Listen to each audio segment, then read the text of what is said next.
সিপিআইএমের রাজ্য সম্পাদক মোহাম্মদ সেলিম, তার সঙ্গে আমরা কথা বলবো যে নির্বাচন তো প্রায় এসে গেল। আপনারাও নিশ্চয়ই আপনাদের রণকৌশল সাজাচ্ছেন। 2021 আপনারা কংগ্রেসের সঙ্গে গেছিলেন, কংগ্রেসের সঙ্গে এবার আপনাদের অবস্থান কি? হ্যাঁ, এটাই বলছি। তাহলে আমরা গত পুজোর পর থেকেই বাম ফ্রন্টের যারা শরিক তাদের সঙ্গে আলোচনা করছি। 4 দফা আলোচনা হয়ে গেছে, এবার একটা ফাইনাল স্টেজে আছে। এবং সেখানে দাঁড়িয়ে, কারণ অন্য কারোর সঙ্গে কথা বলার আগে তো আগে নিজের ঘর গোছাতে হয়।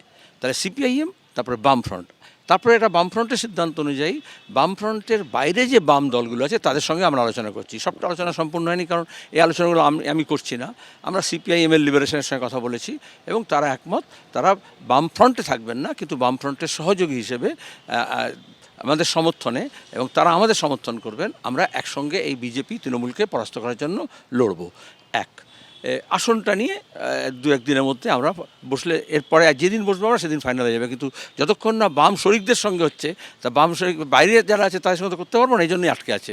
এরপরে বামের বাইরে যে অংশ আছে তার মধ্যে ইতিমধ্যে আইএসএফের সঙ্গে আমাদের কথা হয়েছে এবং তারাও নীতিগতভাবে সম্মত হয়েছে যে বামদের সঙ্গেই লড়বে তারা। এবং তাদের সঙ্গে এটাও আমরা বলেছি যে আর কে আসবে না আসবে এটা কোনো শর্ত থাকবে না।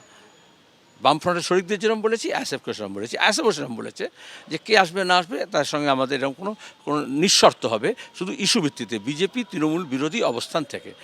এরপরে কংগ্রেস। এবার কংগ্রেসের মুশকিল হচ্ছে, এখনও পর্যন্ত আমাদের যা খবর আছে, বিভিন্ন দল, যে ছোটো ছোটো দল আছে তারাও চিঠি লিখেছে বামফ্রন্টের চেয়ারম্যানকে, আলোচনা শুরু হয়েছে বা শুরু হয়নি, হবে।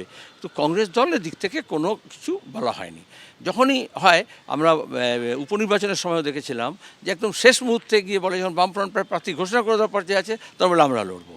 তো যখন আমরা ফেব্রুয়ারি মাস থেকে বলেছি প্রস্তুতি শুরু হয়েছে গতবারের, এবছরের ফেব্রুয়ারির মধ্যে যদি না বলে তা কবে বলবে? এই জন্য আমরা 31শে জানুয়ারি পর্যন্ত ঠিক করেছিলাম যে 31শে জানুয়ারির মধ্যে জানবো।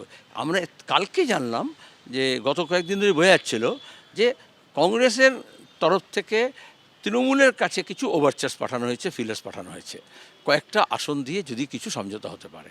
সেই জন্য আমি বারবার বলছি, গত কয়েকদিন ধরে কী বলছি, যে তোমাকে প্রথমে অবস্থান পরিষ্কার করতে হবে রাজনীতিগতভাবে। বামফ্রন্টের সঙ্গে সমঝোতা করতে হলে আগে রাজনীতিটা স্পষ্ট করতে হয়, এবং সেই রাজনীতিটা হবে বিজেপি তৃণমূল বিরোধী, সাম্প্রদায়িকতা বিরোধী, সাম্রাজ্যবাদ বিরোধী এবং খেটে খাওয়া মানুষের পক্ষে। এটা যদি এই অবস্থান না থাকে তাহলে সমঝোতা হবে না।